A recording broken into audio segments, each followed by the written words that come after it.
हैं साफ संदेश भारत। साफ संदेश से मैं अनिल कौशिक। दोस्तों, शिक्षक संघ रेसला की उप शाखा के शिक्षक बंधुओं द्वारा आज प्रेस क्लब आद्रा में एक प्रेस कॉन्फ्रेंस का आयोजन किया गया और आप देख सकते हैं ये सभी शिक्षक साथी हैं। अभी से कुछ देर बाद में जो है प्रेस कॉन्फ्रेंस, प्रेस वार्ता प्रारंभ होगी। भर के सबसे पहले लोग इस मूवमेंट में गए, उसी का परिणाम है कि आज हमारे भादरा के जो साथी हैं वो पूरे स्टेट लेवल पर काम कर रहे हैं। मेरा ये निवेदन है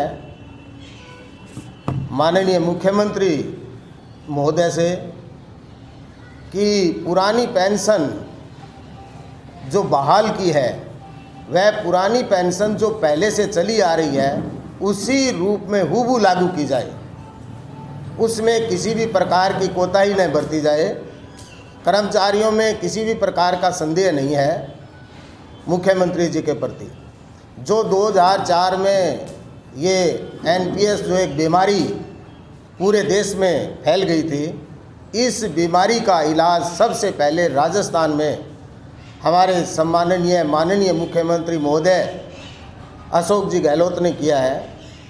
इस बात को पुरजोर तरीके से विधानसभा में उठाने के लिए यहाँ के एमएलए श्रीमान बलवान जी पूनिया का बहुत बहुत आभार कि जब भी हम उनसे मिले तो उन्होंने कहा कि मैं विधानसभा में इस बात को बड़ी मुस्तैदी से, बड़े ज़ोर से उठाऊंगा, और उठाया और इस बात को मनवाने में अपनी महत्वपूर्ण भूमिका निभाई।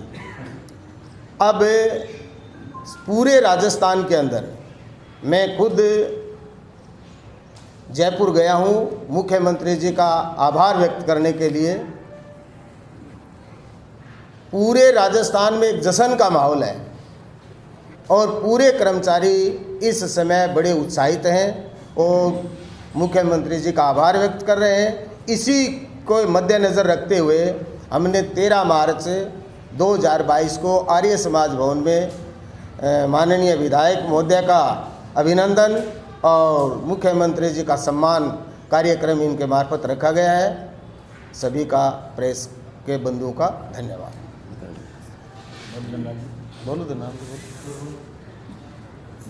जैसा साथियों ने बताया है कि एनपीएस एक बीमारी है।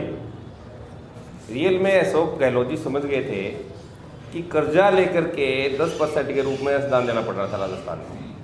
पिछले 17 साल में लगभग 29,000 करोड़ रुपए कर्ज पर लेकर के राजस्थान सरकार अनुदान भर रही थी कंपनियों को, जबकि सरकार राज्य को उसमें कोई फायदा नहीं।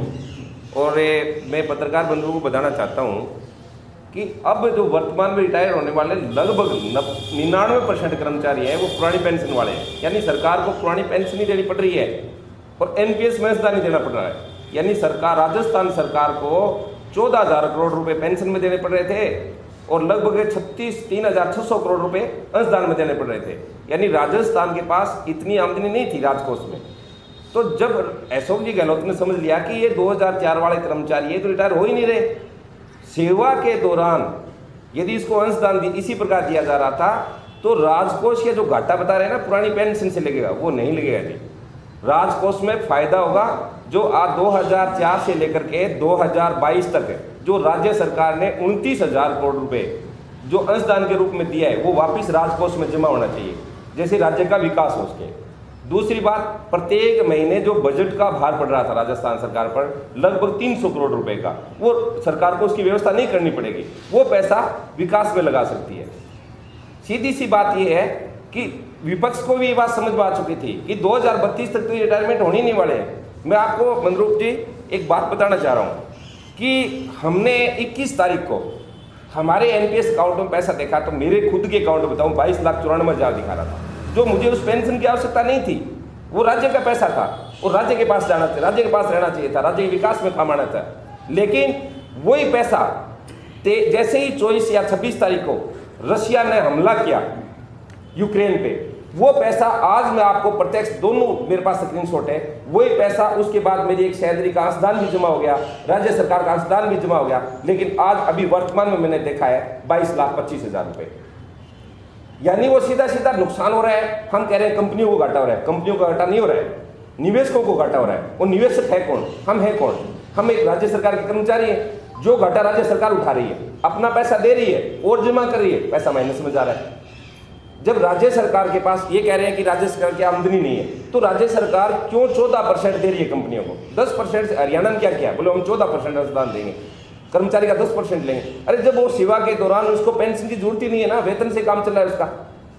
जब वो वेतन से काम चल रहा है, कर्मचारी 30 साल बाद में रिटायरमेंट होगा, तो उस समय राजकोष में जो पैसा बच रहा है, यदि आज मैं कहूँ 1 महीने की पेंशन रोक दी, 1 महीने का राजकोष के जो बजट है उसको रोक लीजिए, इस 21-22 में रिटायर होने वाले जो कर्मचारी उसका 1 महीने से काम चलेगा।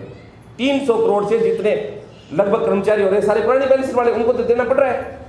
फिर कर्मचारी, वो एक कहावत थी ना, प्याज ही खाएं और दूध भी खाएं, दोनों डबल मार, राज्य सरकारों पर डबल मार पड़ रही है। हाँ, ये नीति शुरू में लेके आए थे ना, उसमें इनकी थी कि पेंशन से राज्य अपने आप को बिल्कुल अलग कर लेगा, लेकिन राज्य अलग नहीं कर पाया। हमारे पूर्व जो शासन सचिव थे राजीव जी महर्षि, उसने एक लेख लिखा था, उसने 6 कमियां गिनाई इसमें।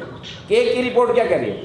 केक की रिपोर्ट कह रही है कि इसकी जो भी इसकी नीतियां हैं वो समझ से बाहर है। अभी तक 17 साल जो कोई योजना चली और उसका अभी तक बेसिक फंडामेंटल तैयार नहीं है, और सारे स्टेटों ने लागू कर दिया पश्चिम बंगाल को छोड़ करके, लेकिन अभी तक ये नहीं है कि पीएफएआरडीए 2 सितंबर 2013 में बना था, उन्होंने क्या किया 2021 अप्रैल में क्या किया कि हम तो जो रिकॉर्ड कीपिंग एजेंसी है सेंट्रल रिपोर्ट, वो कह रही है हम तो ऐसे इसका रिकॉर्ड नहीं रखेंगे, हम करेंगे 0.005% इनसे हम सेवा कर लेंगे। उस सेवा कर को 0.055 पैसे से हटा करके अब की साल क्या किया है, 1 अप्रैल 2022 से वो कह रहे हैं कि हम तो जो ये खर्चा ज़्यादा पड़ रहा है इस पे, हम तो लेंगे 0.5%, यानी 50 पैसे लेंगे हम टोटल रकम का साथ, यानी वो सेवा कर भी लेंगे। यदि नुकसान हो रहा है तो वो कर्मचारी का, राज्य सरकार का नुकसान हो रहा है। तो मैं ये कहना चाह रहा हूँ, आम जन के समझ में होना चाहिए, इस पेंशन रूपी एनपीएस की वजह से जो पैसे का भाव हो रहा है। आज हम एक राजस्थान के क्यों देखें, पूरे भारत में 74 लाख कर्मचारी हैं, कंपनियां कितनी है 10, और उस 10 कंपनियों में मनरूप जी कभी कोई भी साथी पढ़े इस चीज को, तो उसमें प्रत्येक कंपनी में 40-60% विदेशी निवेश है। एफडीए के नाम से 49% एफडीए रखा है, तो सारी कंपनियों ने, जैसे ऑक्सो टोक्यो कंपनी है वो जुड़ गई धीरे से, हमें पता ही नहीं चला वो यूटीआई के साथ कब जुड़ गई। हमें एलआईसी माने थे, एलआईसी तो ठीक है हिंदुस्तान का नवरत्न यार, हमें डर नहीं लगेगा, तो अब पता चला कि एलआईसी के साथ में दूसरी एक विदेशी कंपनी जुड़ी हुई है 51-49 में। तो वो विदेशी कंपनियां राज्य सरकारों का या केंद्र सरकार का, उस पर कोई नकेल नहीं है। वो पैसा कब डूब जाए, नहीं राज्य सरकार को फायदा है। ओपीएस से सबसे ज्यादा जो फायदा होगा वो राजकोष में होगा, राज्य के विकास का होगा, ये मेरी गारंटी है। यदि आप सर जिस प्रकार से आंकड़े बता रहे हैं, हाँ जी, तो इससे राज्यों को तो वित्तीय घाटा तो हो ही नहीं रहा, तो इतनी बड़ी कर्मचारियों की वो दुश्मनी क्यों मोल लेगी सरकार है, जब उनको कोई वित्तीय घाटा तो हो ही नहीं रहा। सर 2003 के अंदर जब ये ऑर्डिनेंस, ये बताएं सर, इसमें इतना अच्छा था, वित्तीय घाटा नहीं हो रहा है, पेंशन को बाहर नहीं मान सकते थे। सामाजिक कल्याण की योजना आज से नहीं 1972 से चल रही है। मेन चीज ये थी कि जब ये योजना लेके आए उस समय राजस्थान में 4 लाख कर्मचारी थे, नए भर्ती होने वाले 33,000 कर्मचारी थे। उसमें सरकार को ये पता नहीं था कि 33,000 कर्मचारी को 10% से वेतन में कितना जाएगा, लगभग 17 करोड़ महीने का देना पड़ेगा, पीछा छूटेगा, इनसे हमें पेंशन नहीं देनी पड़ी। ये किसी ने नहीं समझा कि उस निजीकरण करने के लिए, उस कंपनियों को पनपाने के लिए आपने एक घोटाला सुना है sir, electricity board Lucknow 85,000 crore रुपए कर्मचारियों का अनुदान जमा ही नहीं किया। 2016-17 में पकड़ में आया, 2011-12-13 से लेकर के 16-17 तक अनुदान जमा नहीं किया। वो जब उस कंपनी पर किसकी जिम्मेदारी थी, कोई पकड़ नहीं थी। 85,000 करोड़ रुपए वो उत्तर प्रदेश सरकार को बढ़ना पड़ा। इसमें क्या है सर, एक लाइन में बोलो। हाँ बोलो। इसमें क्या है सर कि अभी ये ओपीएस लागू किए, ओपीएस लागू किए अशोक गहलोत मुख्यमंत्री ने, उन्होंने किस लिए किए? वो यही चाह रहे हैं ना कि कर्मचारी उनके साथ हो। आप इस चीज़ को समझना चाहते हैं कि सरकारों ने दुश्मनी क्यों मोल ली, तो आप बीजेपी के जो नेता हैं, छोटे से लेकर बड़े नेता तक जो भी आपको मिले, उनसे पूछिएगा आप ओपीएस के समर्थन में हो या ओपीएस के खिलाफ में हो। मुख्यमंत्री महोदय जब बजट भाषण पढ़ रहे थे तो उन्होंने बीजेपी के जो एमएलए जो विपक्ष बैठा था सामने एकदम फ्रंट में, उनसे पूछा था या तो मेज बजाओ या विरोध करो। ये सवाल वो हर नेता लेना चाहता है भी हमारे एमएलए साहब किस लिए बोल रहे हैं विधानसभा में कि ओपीएस लागू करो। वो भी चाहते हैं कि कर्मचारियों का वोट उनको मिले, मुख्यमंत्री भी ये चाहते हैं कि लोग उनके साथ हो, हमारी सरकारें बनी रहे। ठीक है, बीजेपी के लोग इसके पक्ष में खुलकर क्यों नहीं बोल रहे हैं, ये सवाल आप लोगों को उठाना चाहिए। ये केवल और केवल वोट का मामला नहीं है सर, ये बहुत गंभीर मामला है, ये नीति का सवाल है। आप कल्पना नहीं कर सकते कि किस तरीके से सारी की सारी जो विश्व की आर्थिक नीतियाँ तय होती है ना, उसमें दो संगठन बने हुए हैं, एक तो है IMF और एक है विश्व बैंक। आज अमेरिका अपने किसानों को सब्सिडी दे रहा है, लेकिन भारत को कह रहा है कि खाद्य सुरक्षा की योजना जो किसानों के लिए, गरीब लोगों की चल रही है, वो बंद करो। क्योंकि अगर खाद्य सुरक्षा की योजना चल रही है, किसी आदमी को आटा मिल रहा है घर में, तो वो दुकान से नहीं खरीद रहा है, दुकान से नहीं खरीद रहा है तो कंपनियां प्रभावित हो रही है। यानी हमारे अपने लोगों को तो सब्सिडी देगा अमेरिका कपास के किसानों को, दूसरे लोगों को, लेकिन दूसरी दुनिया में बाजार पैदा करना चाहते हैं। और उससे इस प्रकार की नीतियों, दुनिया का 70 साल का तो इतिहास है, इस प्रकार की नीतियों की जो समर्थक रहे हैं, पहले पंडित नेहरू, इंदिरा गांधी, ये जो लोग रहे, इन्होंने बहुत सारी कल्याणकारी योजनाएं लागू की। आप जाइए कहीं भी, कोई भी भादरा में इधर उधर घूम के देख लीजिए, कोई 20-25 साल में कोई भवन बनाया गया, सरकारी कोई चीज़ बनी है क्या? नहीं, आप सर, मैं आपको रोकना चाहूंगा। नहीं, मैं बता रहा हूँ, आप मेरी बात सुनो। एक प्रकार से आप बीजेपी की नीतियों का तो मनसा पर सवाल उठा रहे हैं और कांग्रेस की नीतियों को क्लीन चिट दे रहे हैं, यही तो है ना सर। ये आंदोलन 2004 से चला है ना, बीच में 10 साल सेंटर में कांग्रेस की सरकार रही है ना, उस समय भी आंदोलन बंद नहीं हुआ था, चल रहा था। आज कांग्रेस की सरकार है, बजट सेशन से पहले ही हम सब लोगों ने एमएलए साहब से निवेदन किया था, ज्ञापन दिया था, आंदोलन का हिस्सा था, हमने कहा था ओपीएस लागू होनी चाहिए। कांग्रेस की नीतियों पे हम नहीं ये समर्थन कर रहे हैं, कांग्रेस की सारी नीतियां अच्छी है या बीजेपी ये नहीं है। अब आज के समय जिन लोगों को धर्म और जाति के नाम पे वोट मिल रहे हैं, वो नहीं करेंगे लागू में, साफ साफ पता है। और जिन लोगों को लगता है, जिनके अस्तित्व संकट में है, वो इसलिए कर रहे हैं कि बड़ा एक वोट बैंक को जोड़ना है। अभी जो चुनाव हुआ है और उसमें जो 4 राज्यों में सरकार बनी है, वो क्या धर्म के आधार पर बनी? सर, योगी आदित्यनाथ मुख्यमंत्री है, 80-20 क्या था वो? मैं ये कुछ मेरा प्रश्न जो आपने जो प्रश्न किया था, क्या था आप बता दीजिए मुझे।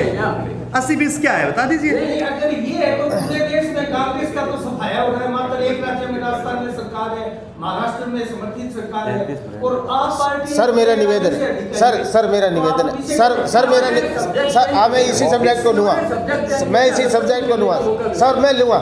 मेरा निवेदन है, आज की जो कॉन्फ्रेंस का विषय है वो एनपीएस को हटा करके ओपीएस जो लागू की गई है, वो एनपीएस और ओपीएस के घाटे और बाधे की बात के ऊपर जो ये हमारी कॉन्फ्रेंस है। हम किसी भी सब्जेक्ट को पॉलिटिकल पार्टी और वर्तमान चुनाव, कौन हारा कौन जीता, किसने जाति समुदाय विकास के ऊपर वोट दिए, कौन सी पार्टी ने क्या किया क्या नहीं किया, मेरा आज के इस कॉन्फ्रेंस का जो सब्जेक्ट है वो केवल एनपीएस को हटा करके ओपीएस को लागू किया गया। एनपीएस के क्या घाटे थे और ओपीएस का हमें कितना बेनिफिट मिलना है, कि हमारी जीपीएफ की राशि है वो इसमें जमा हो रही है, जीपीएफ की जो राशि है वो हमारी उसके बाद में काम आएगी। इसी सब्जेक्ट को लेकर के हमने किया था। सभी का हार्दिक आभार, धन्यवाद। Thank you sir. धन्यवाद।